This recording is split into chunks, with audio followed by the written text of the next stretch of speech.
Gracias por acompañarnos. Un gusto, Ernesto, un gusto estar aquí con todos ustedes para platicar un poquito sobre temas de transporte y también de movilidad y seguridad vial, ¿verdad? Así que tus órdenes. Para poder entender y comprender mejor lo que vamos a conversar, quisiera de alguna manera que nos introdujera. Sí. Entiendo que han habido ciertas modificaciones en toda la estructura de cómo estaba el viceministerio. Pues la estructura como tal todavía es la misma. El viceministerio es parte del Ministerio de Obras Públicas y de Transporte. Seguimos trabajando de la mano, obviamente, con el ministro Romeo.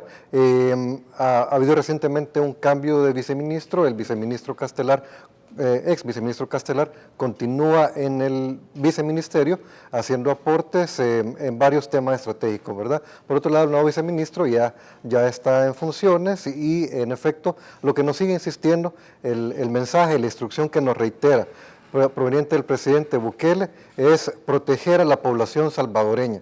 Eso está al centro de todo nuestro quehacer, ¿verdad? Tanto en la perspectiva de transporte como en la perspectiva de tránsito y seguridad vial. Así es, transporte terrestre, tránsito y seguridad vial. Correcto. Encierra un universo. Correcto. Y carga, no olvidemos la carga también. También sí, carga está ahí pensando. Un universo Así de es. responsabilidad. Así es. Eso abarca todo el ámbito de gestión del viceministerio. ¿Cuáles son las que más carga generan? En realidad cada una tiene su... Correcto, hay mucho que hacer en cada una de estas áreas. Lastimosamente en antaño ha habido una debilitación de lo que es todo el marco legal que atañe a la función del viceministerio por diferentes razones. En ese sentido, en esta administración lo que se ha ido buscando es robustecer ese marco legal, ¿verdad? Y por otro lado, también con base a lo que tenemos, aunque limitado, hacer el mayor esfuerzo posible, insisto, en proteger la vida de los salvadoreños. A ver, voy a comenzar quizás un poco queriendo conocer sus impresiones con este término que no me gusta mucho, pero sí así lo han titulado varios periódicos. Nueva racha de accidentes de tránsito. Sí, hay mucho accidente de tránsito. Sí, correcto. Veamos la perspectiva general primero, ¿verdad? En lo que va del año, en realidad, en términos comparativos con el año pasado, con el 2021, de hecho estamos todavía un poco mejor. La diferencia porcentual, de hecho, es casi del 7% de reducción este año. Ahorita llevamos, de hecho, 15.309 accidentes versus 16.448 que llevábamos el año pasado a esta fecha. Entonces, en ese sentido, puede notarse la labor intensa que se ha venido haciendo, ¿verdad? Cumpliendo con esas instrucciones que nos han girado, seguimos haciendo esa labor en coordinación con la Policía Nacional Civil.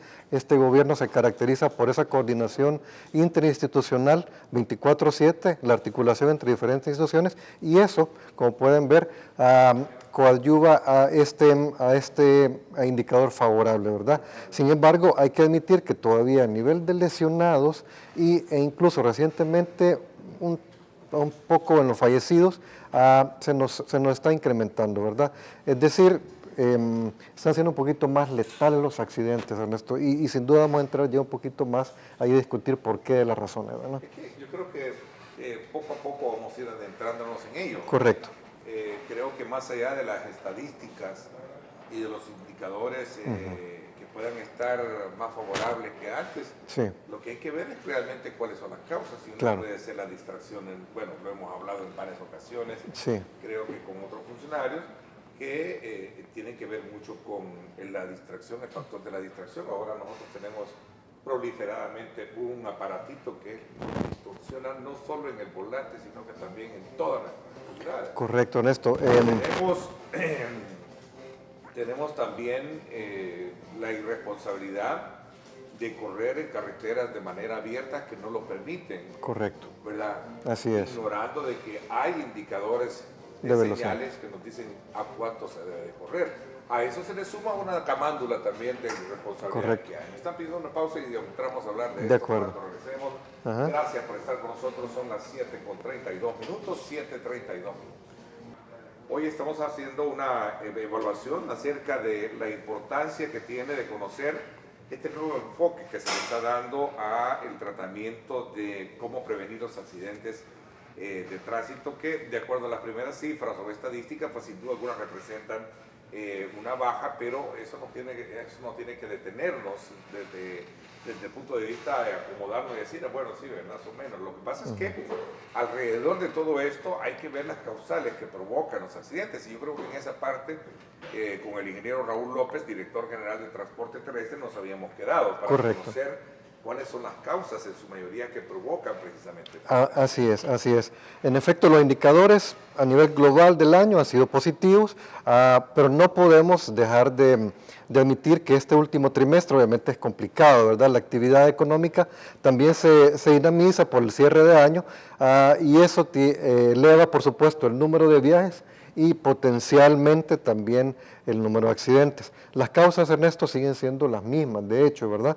La distracción del conductor sigue siendo la primera, como tú bien decías.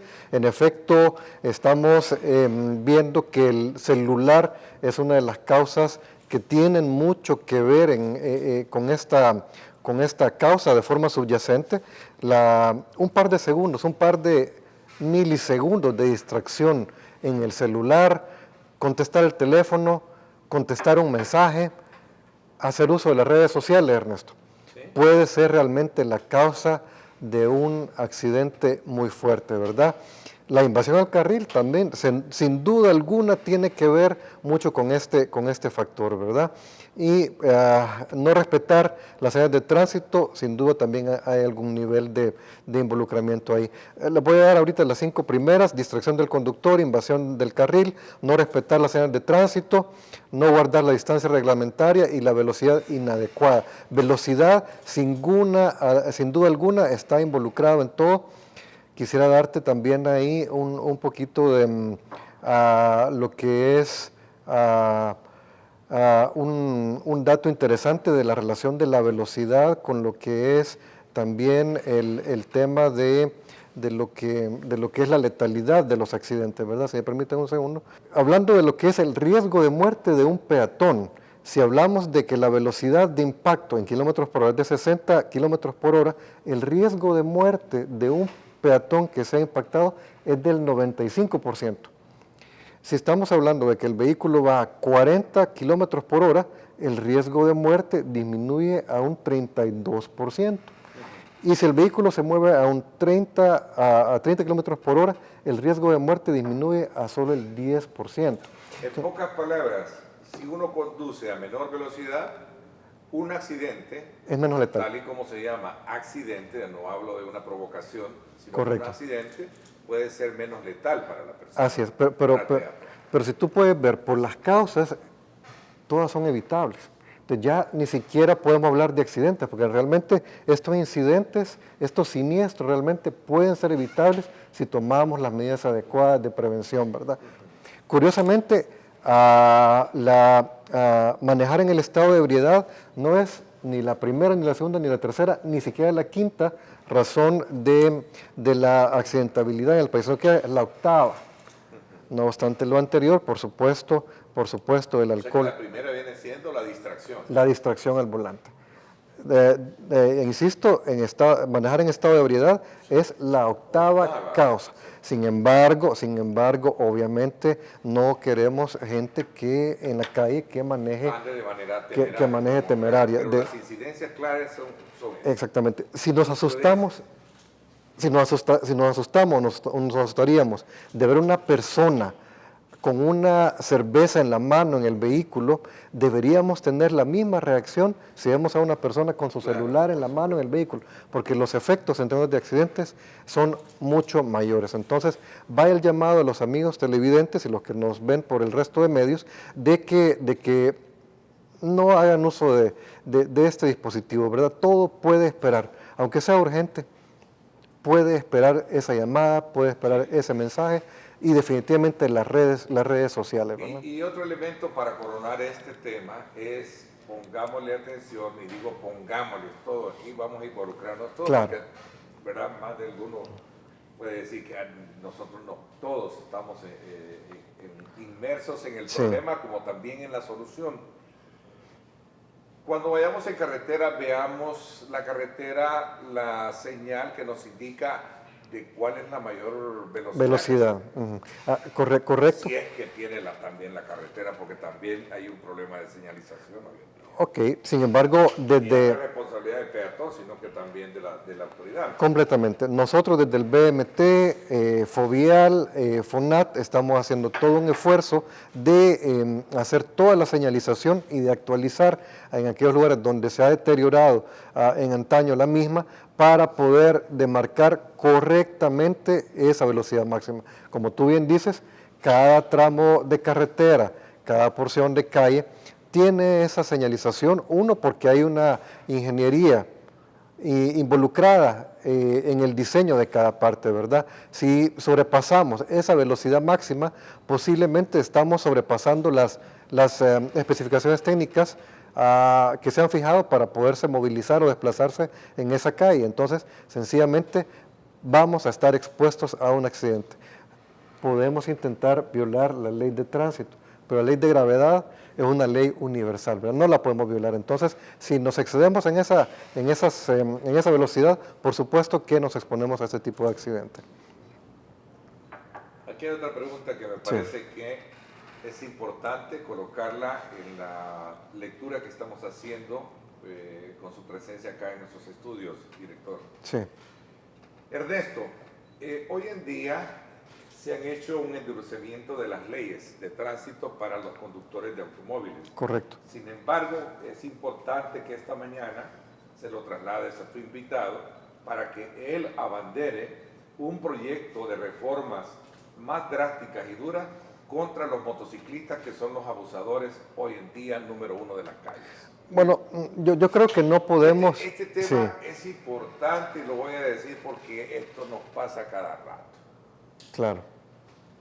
Yo me he escapado de no darle a uno. De acuerdo. Un sinfín de veces. Sí. Y no es problema mío, es problema que se le meten. Se tiran. Correcto. Hay que hacer algo. Yo creo que no... El problema es que uno ve, si hace un... Sí. Si uno golpea uno termina siendo ¿cómo se llama?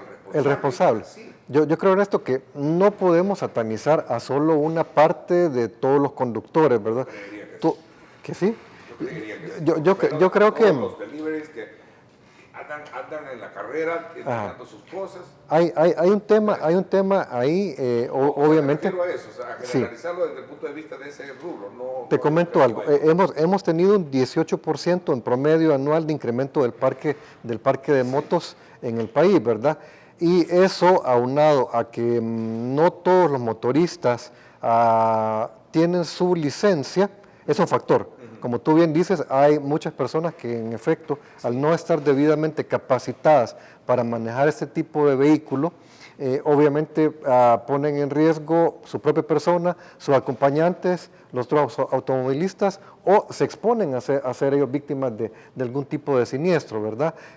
Por eso, en estas reformas que están impulsando la ley en coordinación con la Asamblea Legislativa, estamos tratando de hecho de que este marco legal se robustezca, entre otras cosas, para que este sector, para que esta porción de conductores también vean un poco más o cumplan mejor con las leyes, ¿verdad? Y se minimice ese tipo de accidentes, ¿no? Este material, por cierto, este material es oficial, veamos. Sí.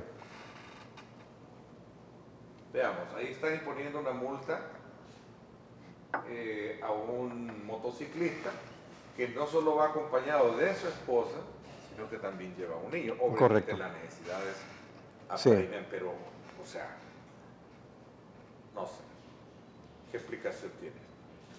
Pues definitivamente hay un poco ahí de falta de cultura, en el sentido de que eso pone en riesgo, y es parte de lo que busca esta labor de concientización que hacemos también a través de FONAT. También, como decíamos, lo que es esa modificación a las leyes va a permitir robustecer, pero como tú bien dices, también, Ernesto, hay un tema de necesidad, ¿verdad?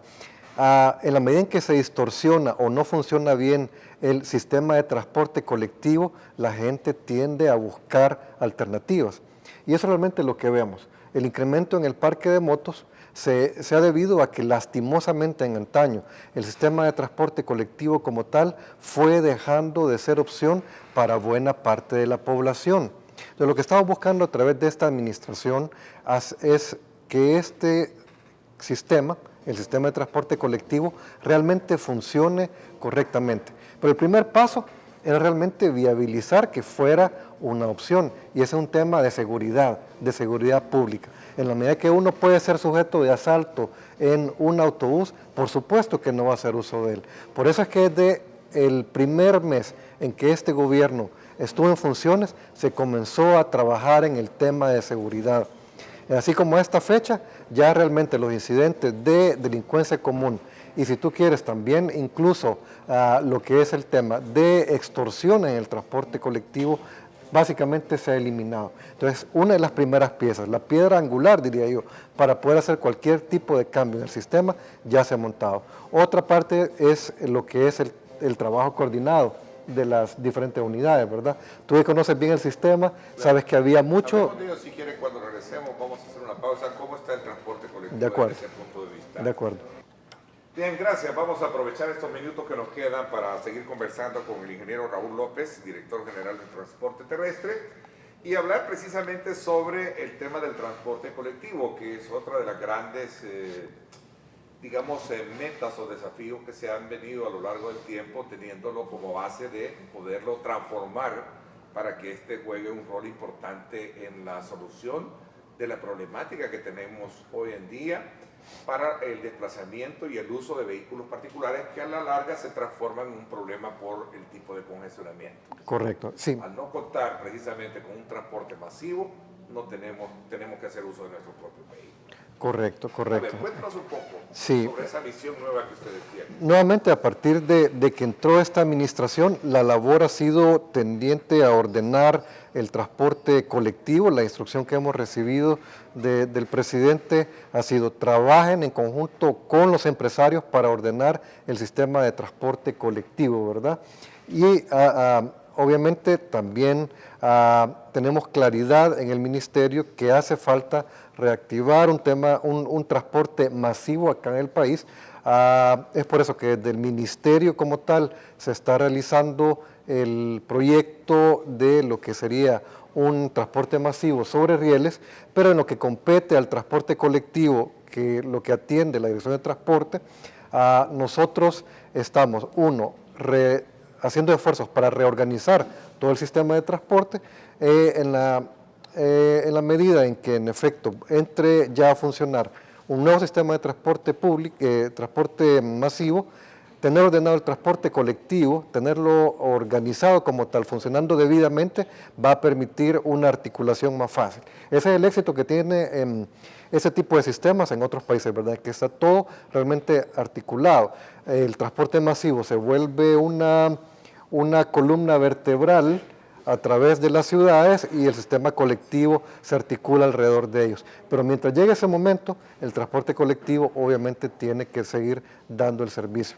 Ahora que los indicadores de seguridad ya han mejorado, debe poderse ya volver una opción de transporte para la población, ¿verdad? Entonces ese es el esfuerzo que estamos haciendo ahorita. ¿Qué falta ahorita en el sistema? Bueno, certeza, ¿verdad?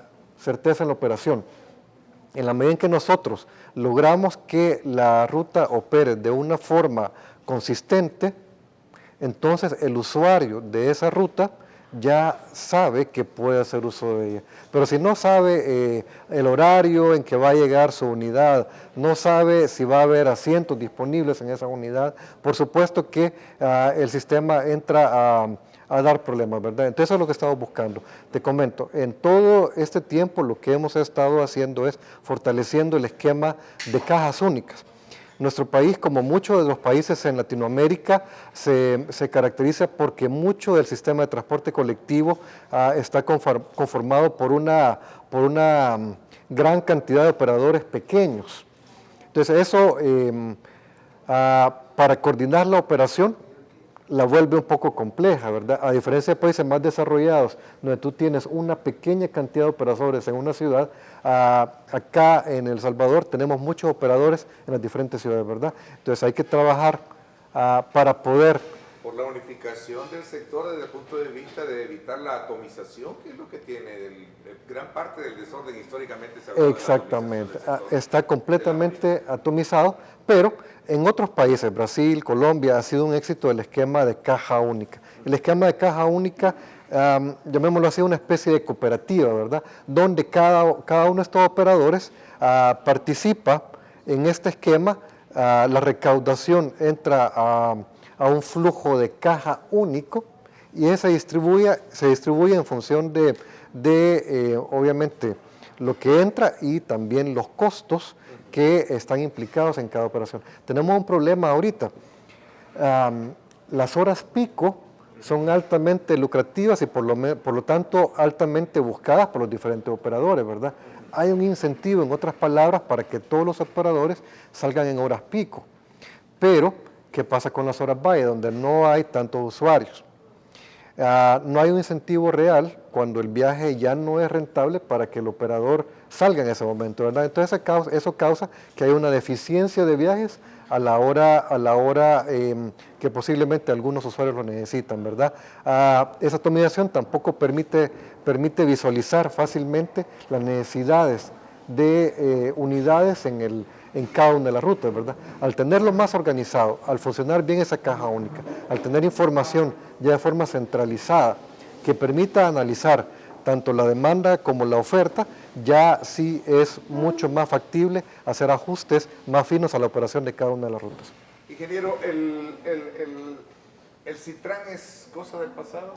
El Citran es cosa del pasado. Por la falta de operación, nosotros desde la dirección tuvimos que imponer una sanción administrativa y se está procediendo ahorita a lo que es, de hecho, la finalización de la concesión por parte ya del viceministerio. Lastimosamente, la pandemia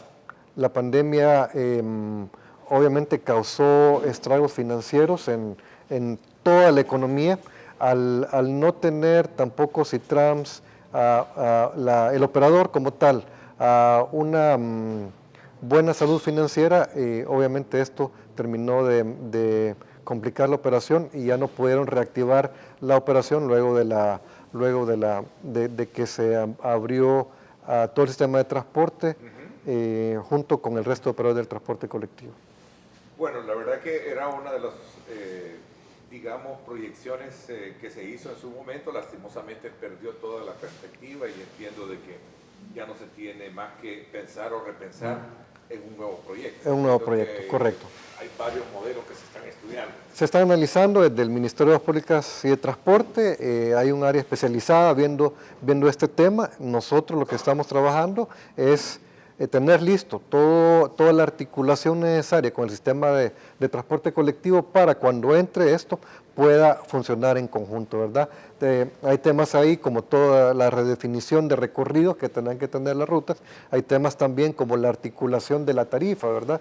El éxito de estos sistemas en otros países es que las tarifas están integradas. Entonces uno puede utilizar el transporte masivo y luego cambiar, transbordar a un transporte público, a un transporte colectivo, sin mucho problema. Entiendo que hay una comunicación, hay conversaciones con el gobierno y ojalá pues se logre sacar el mejor del provecho para poder concretizar un proyecto que verdaderamente sirva a los salvadoreños, ¿verdad? Correcto. Le sirva a la sociedad y por supuesto al país. Así es. Nos mantenemos en constante diálogo con los empresarios. La instrucción ha sido dialoguen con ellos. Es una época complicada, una coyuntura complicada en términos internacionales. El fenómeno inflacionario ha golpeado en todo sentido. Entonces nosotros estamos en contacto con ellos para poder mantener el sistema en operación. Le agradezco mucho, ingeniero Raúl López.